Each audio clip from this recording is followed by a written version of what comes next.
All right, I'll try and knock out the rest of what we'll do with the digestive system today. So we worked on the stomach, and again, it's kind of a storage sac. It is secretory, adds some pepsinogen, hydrochloric acid. It's got a protective mucus. And of course, in lab, we mentioned the valves. There's the gastroesophageal or cardiac valve between the esophagus and the stomach.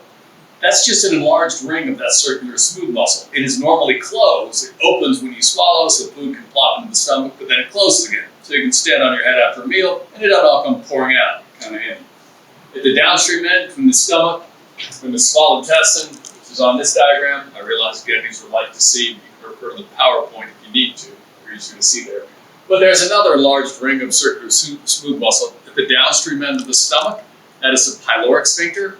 And that's kind of like, that's the metering valve. It opens for a moment, lets some of the acid chyme out into the small intestine, then it closes. Then it opens for a moment, lets some of the chyme into the small intestine, and it closes. So you can process that relatively large meal over a longer period of time.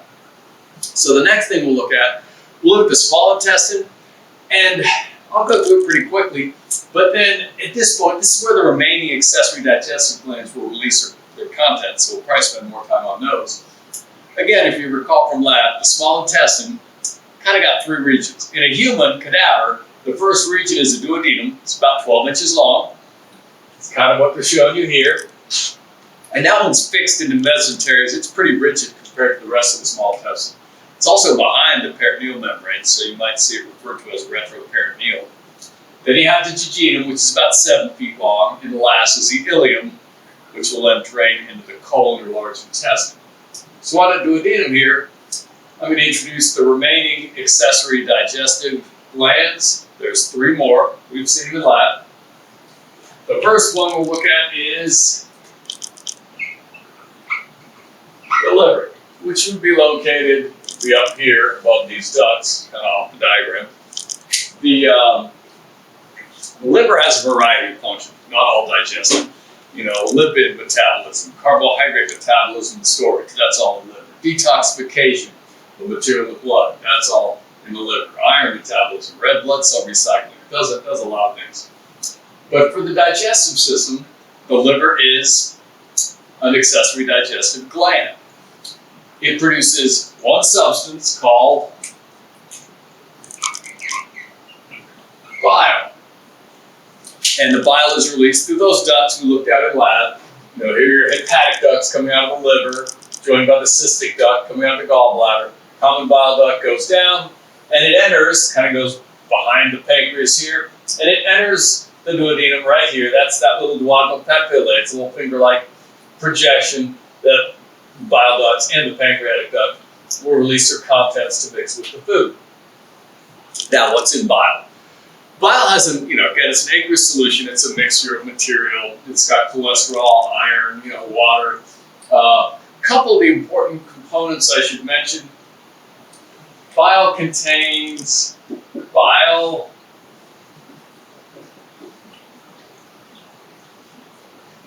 pigments. Bile pigments are actually not necessary for digestion. They are an excretory product. When red blood cells are produced, remember they're produced in the red bone marrow. They're full of hemoglobin. Red blood cells only last like 100, 120 days. Then they get damaged. No nucleus, no DNA. Can't really repair the damage.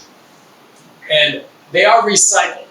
The hemoglobin is a protein complex with that little heme group with the iron atom on it. Well, the protein in hemoglobin can be broken down into amino acids, reused to make whatever else you need, more hemoglobin, any other protein. The iron is removed because we're pretty good at scavenging iron. You don't lose that. It's a hard mineral to come by sometimes. But the rest of the heme group cannot be recycled, and it's toxic. And it gets converted into bile pigments. There's a few different ones.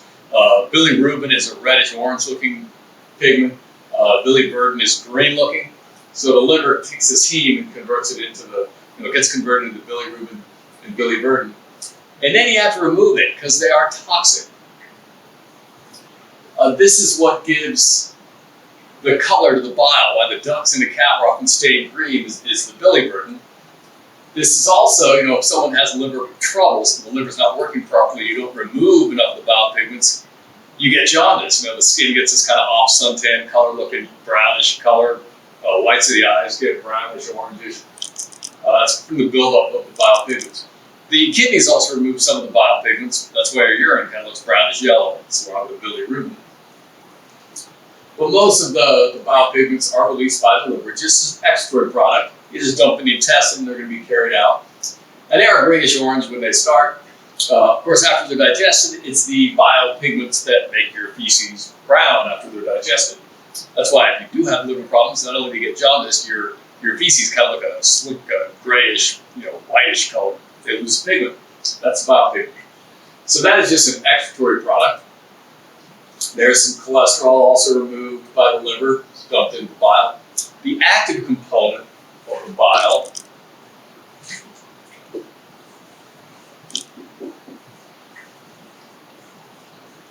bile salts. So the contribution to digestion from the liver is really the bile salts. Everything else is excretory. You don't use it for digestion, but it's there. But the bile salts are important. Now what they are, be a little careful. Bile salts are not enzymes. They don't chemically alter any of the food in the digestive tract. What bile salts are, they're an emulsifier. They kind of work like a detergent. A lot of your meals, like if you eat at McDonald's, let's say, you can squeeze their food, their burgers, like 50% grease. Now the problem is, if you have a big wad of grease, you dump it in your digestive tract, all of these secretions are aqueous secretions. They're water-based. What happens if you put a big glob of oil in water? It separates, right? They won't mix. Even if you chew it up and break it up that way, it'll just recongeal. It isn't going to break down or dissolve into water. It's non-polar. So the problem is in your intestines. Imagine this is your intestine here. If you have a big wad of fat in there, you can't chew it. Not this way anyway. It won't mechanically break down because it's going to be repelled by the water. It'll stay as a big glob of fat. Now the problem is, if it stays as a big wad of fat, it doesn't have much surface area. It has a relatively high volume. The fat digesting enzymes can only work at the surface. So if this fat glob stays as one big glob, you're not going to digest it efficiently. You'll be losing lipids at your anus, which is a bad thing, from an efficiency perspective and other issues. So it's not going to work. So what you do is you add bile salts, and they kind of work like a detergent. It's like if you take vegetable oil, put it in some water in a jar, shake it up, they'll immediately separate again. But if you put vegetable oil in water and you add some dish detergent, then shake it up, you get this gray-looking mess. That's called an emulsion. That's what bile salts do. They're a bit like a detergent electrically. They have a charge that allows them, the bile salts, have a charge that allows them to interact with the fat and the water, and they form an emulsion. Now, what is an emulsion? Basically, you take that one big fat droplet, and it's still made of triglycerides. It's still fat. It has been chemically altered, but physically, you change the charge environment so that one big glob of fat is going to be broken into many smaller droplets. So the same volume, much higher surface area, that's going to allow the fat digesting enzymes later to work much more efficiently and get all the calories out of this fat. So that's pretty much what the bile does. And that's the main component from the liver. Now the gallbladder won't take much either. It's a little bag on the side of these ducts, and that's really all it is. There's a sphincter, it's called the sphincter of Oddi, or the hepatopancreatic sphincter, or sphincter of Oddi. That's normally closed. If there's no fat in the intestine, you don't need the bile, it may stay closed. When fat enters the intestine, there are receptors there, and it's a short loop endocrine control system. But the presence of fat in the duodenum will cause that sphincter to relax, and that's when the bile is released. So if you're not eating a fatty meal, you don't need the bile. It will back up. Down here. It'll back up these tubes, common bile duct, and it will back up into the gallbladder because you have to keep producing this bile. It's got toxic waste products in it, the bile pigments, but you don't need the bile salts for digestion. So you'll close the sphincter, the bile will back up, and it backs into the gallbladder. So the gallbladder is basically just a storage sac. It doesn't really secrete anything. Now, while the bile is in the gallbladder, it does get concentrated. There's some removal of sodium and water out of the bile, so you concentrate the bile salts and pigments a bit more. And then when you do eat a fatty meal, the sphincter will open. The sphincter of Oddi will open. There's some smooth muscle in the wall of the gallbladder. It will constrict, and it'll force a big surge of bile to mix in with the fat and emulsify it for digestion. So that's the liver, secretes the bile. Gallbladder basically stores and concentrates it. That's it for its function. And I think in one of the labs I had gallstones on, I think lab number 2.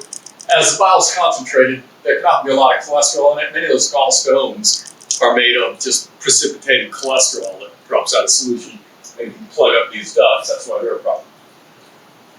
That's the liver, gallbladder. This is the pancreas next. Now, we've already looked at the pancreas once. It is an endocrine gland. The islets of Langerhans produce primarily the insulin and the glucagon.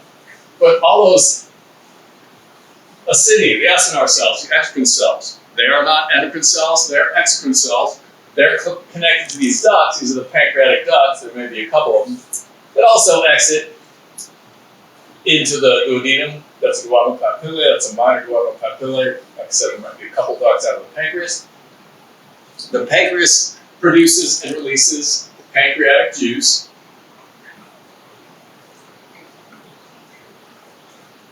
Again, it's an aqueous secretion. Has water in it, ions, that sort of thing.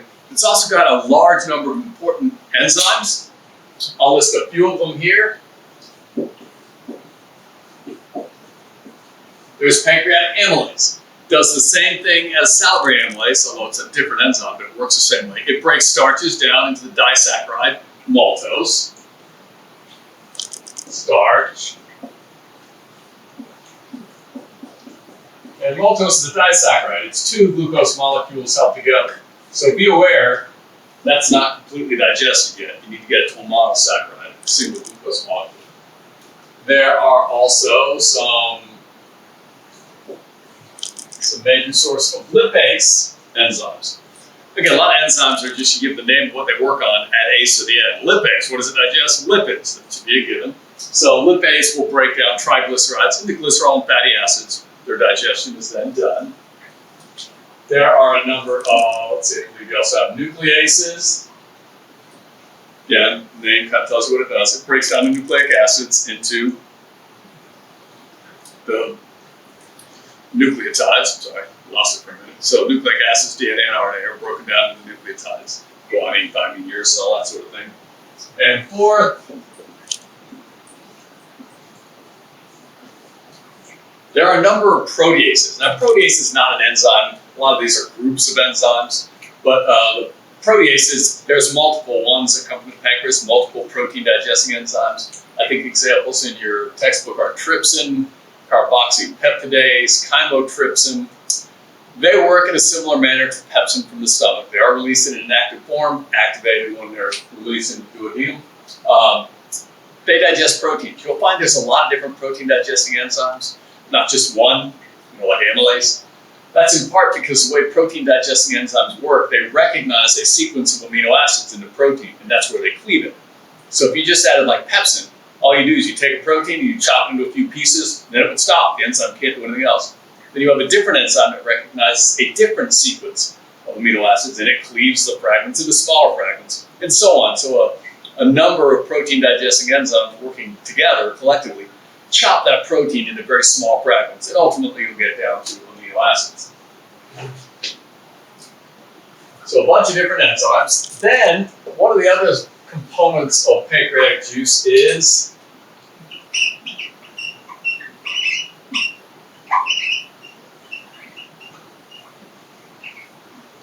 bicarbonate ions, HCO3.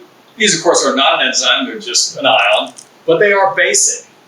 The purpose of these, remember that acid coming out of the stomach has a pH of 2 or so. pH of 2 is somewhat reactive. You probably want to neutralize that, certainly before it gets to your anus, or you'll probably be aware of it. So as soon as the acid chyme leaves the stomach, goes into the duodenum, the pancreatic juice that's released has a large amount of bicarbonate in it. And what it does, it takes the pH of the contents and moves it from a pH of 2 up to a pH of about 8. So it basically neutralizes the acid chyme. That's the function of the bicarbonate ions from the pancreas. I think that's all with the pancreas. A couple things about the small intestine. Again, small intestine does most of the work of the digestive system. It's roughly 22 feet long, so it's got a great length. And most of the digestion actually occurs in the small intestine. If you think about it, by the time you enter the small intestine, all you've digested is a small amount of the carbohydrates, partially. Some proteins have cleaved a little bit by pepsin. You haven't finished digesting almost anything. Now, once you're in the small intestine, you add the contents of the pancreatic juice. That's going to start digesting a lot more things. But it's still not done. Think about carbohydrate starch. Starch is a long polymer of glucose molecules. All we've added so far is amylase, both salivary and pancreatic. They take the starch and they break it into disaccharides.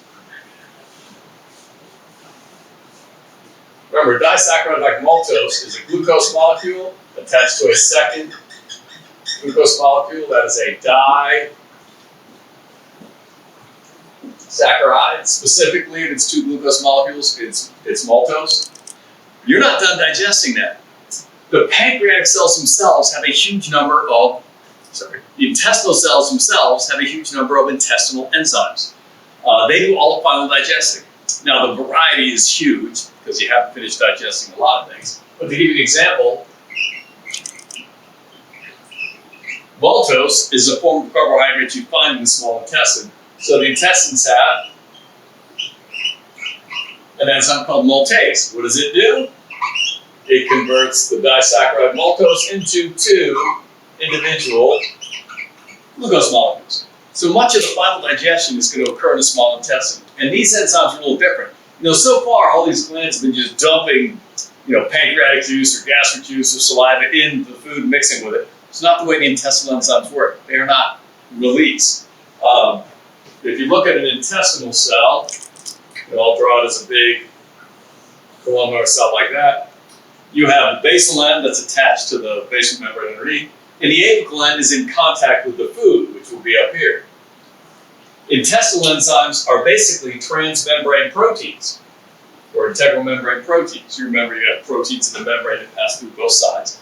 These are not released, they're just incorporated into the membrane, but they are enzymes. So now, when a food item like maltose comes in contact with the maltase enzyme on that intestinal cell, that's where the maltase is enzymatically cleaved and you break it in half. So the enzyme never went anywhere. It's just incorporated in the enzyme in the membrane. As the food comes in contact with those intestinal enzymes, they will catalyze their reaction. So that's one thing the intestines do, a lot of digestion. Now, the upstream part of the small intestine does a lot of digesting. By the time you start moving further down, that's where almost all the absorption will occur. So almost all your nutrients are going to be pulled out in the small intestine. You haven't absorbed anything in the esophagus, stomach, oral cavity. It's just moving through there. Once you get to the small intestine, everything is finally digested there, so it's in its smallest form, and those molecules will be moved across the wall of the intestine into the blood, and they can be distributed.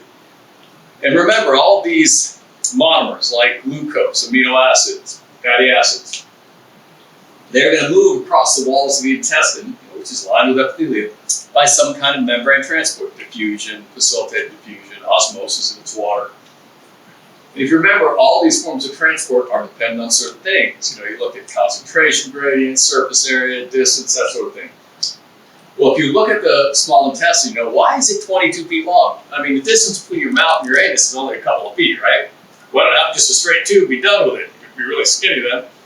It's because there wouldn't be enough surface area. So you see a lot of structural characteristics, particularly of the small intestine, that are there to maximize the surface area. One of the things we've already mentioned is the great length. The reason the alimentary canal is so long is in part so that it has a lot of surface area. In addition to the 22 or so feet of the small intestine, you'll also see a lot of elaborate folding internally. Like even if you look at this diagram, you'll see these little projections or pleats. That is, if you look at the small intestine,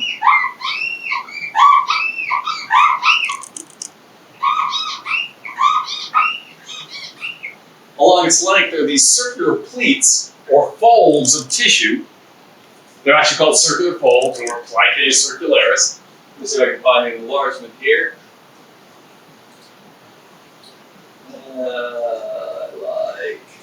I don't have a good one with the plicae circularis. But you'll see these circular folds running through the inside. They're there to increase the surface area. But there's more. Oh, there's more. If you look at the inside of the intestine, we mentioned this in lab, it's one of your terms, particularly when you look at the micrographs. The epithelium, the mucosa, submucosa, isn't straight. It doesn't just follow along here, like a nice flat surface. The mucosa is thrown into all these finger-like folds. These are called villi. They're macroscopic. You can see with your naked eye, but they're very tiny. That's why I think I mentioned the inside of the intestine, the cap looks a bit like suede leather, because there are all these little finger-like projections everywhere on this surface, the apical surface here. It's in contact with the food.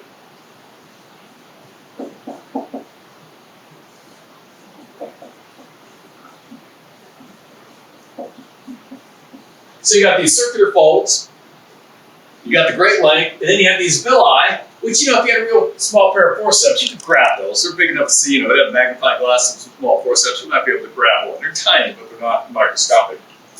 Those increase the surface area. Then, if you look even closer,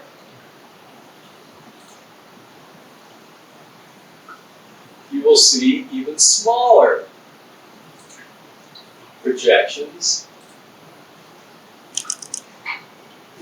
You can see them up at the top of this diagram. It says intestinal microvilli. These you cannot see with your naked eye. You really can't even see them with our microscopes with the 40-power objective.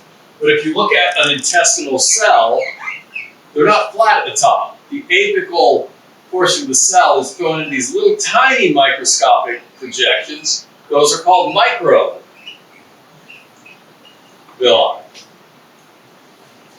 All these structures do the same thing. They increase surface area so you can maximize rates of diffusion. So you got the length of the intestine, the circular folds, the villi, and then at the cell level, you got the microvilli. You got microvilli you can't see with our equipment for the darn. This is an electron micrograph that's on the PowerPoint. You can refer to it if you need to. It's kind of cool. And it will tell you, anytime you see microvilli on a cell, it usually means there's some kind of membrane transport occurring there, because kind of universally they're used to increase the surface area. There's a lot more surface area of the membrane if you fold it into those little microvilli. That's all I'm going to do with the small intestine. So I want to kind of wrap this up quick so you have at least a minute or two to look at it before I start testing you on the stuff. Last thing we'll look at is the colon or large intestine.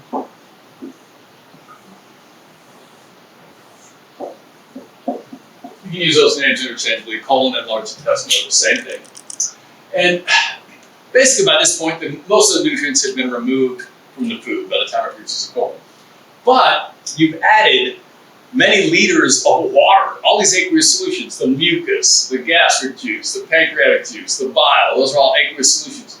You've added gallons of water to your food. You can't lose that much water or you dehydrate. You only got 5 liters of blood. So most of this water is reabsorbed. Much of it is reabsorbed in the small intestine. And the job of the large intestine is basically to reabsorb the last remaining sort of free water that you can pull out of the digested food, move it back into the blood. And so as you remove the water, what the contents that are left, that's going to be the feces, it's all non-digestible junk. It's cellulose, lignin, plant structural carbohydrates. It's mineral components, sand and dirt that comes into your food. It's the fiber in your diet. They're just talking about cellulose. This stuff, you can't digest it anymore. You don't have the enzymes to digest cellulose or lignins. So the colon removes the last of the water that you can pull out, and what's left, you store it temporarily in the rectum, then out the anus when you have a convenient place to release it. That's one of the functions of the large intestine. I will mention a couple of things about the large intestine that are interesting. Again, it's large intestine because it's got a bigger diameter. It's not very long. We looked in lab, it's separated into ascending, transverse, descending, sigmoid colon that goes into the rectum. But it's not very long. It's big in diameter. There's a couple structures associated with it. Let's see if I have a micrograph of the cecum. This will work. So here's your colon here that's showing its mesenteries. Here's the small intestine coming in. That's the ileocecal valve. It's got a one-way valve. Allows food to go into the colon, but allow the feces to come back out. So here's your ascending, transverse, descending, and sigmoid colon and rectum. The little dead-end bag we looked at in lab, that's the cecum. What does the cecum do? All right, it's a dead-end pouch. Now, if you look at the contents of the colon, it's not just wasted food. In fact, there are all kinds of microbes in it. There's all kinds of organisms living in your colon. They're basically supposed to be there. We can't even identify the ones in there. I think we can identify it's like less than 5% of the organisms in your colon we can pull out and you can culture them in the lab. You'll mess with some of them next semester in micro. But it's a huge diversity. And most of these, they don't do you any harm. In fact, some of them are beneficial. Some of these microbes live in your colon. They have the enzymes to digest cellulose and other material that's waste for you. And some of their metabolic end products, their waste material, we call them vitamins. Some of your B vitamins are produced by the microbes living in your colon. So they're eating your waste material, and they produce their own waste material, but you can absorb that across the colon and actually get nutrition from it, get some vitamins from it. So they're beneficial.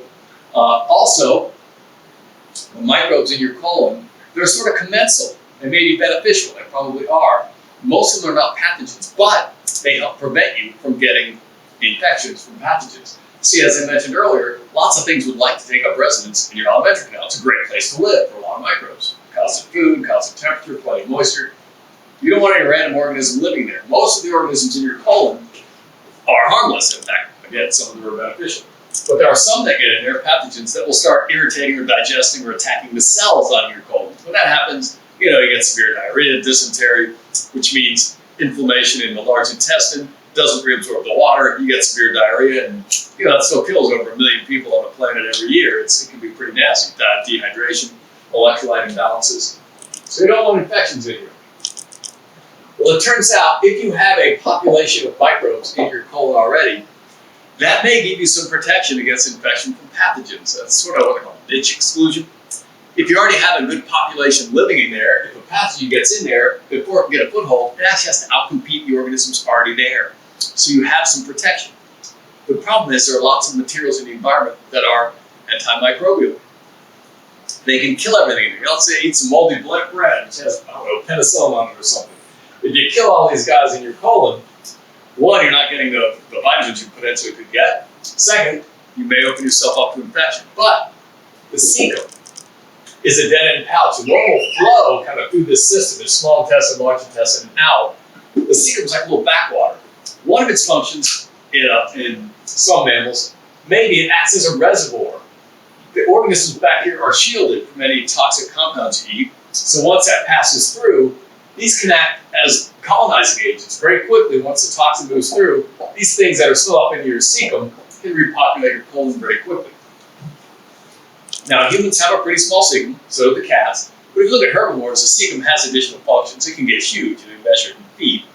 It also is an important site for fermentation in things like rabbits and horses.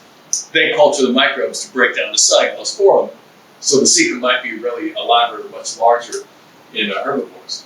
The appendix, which isn't found in too many mammals, humans have them.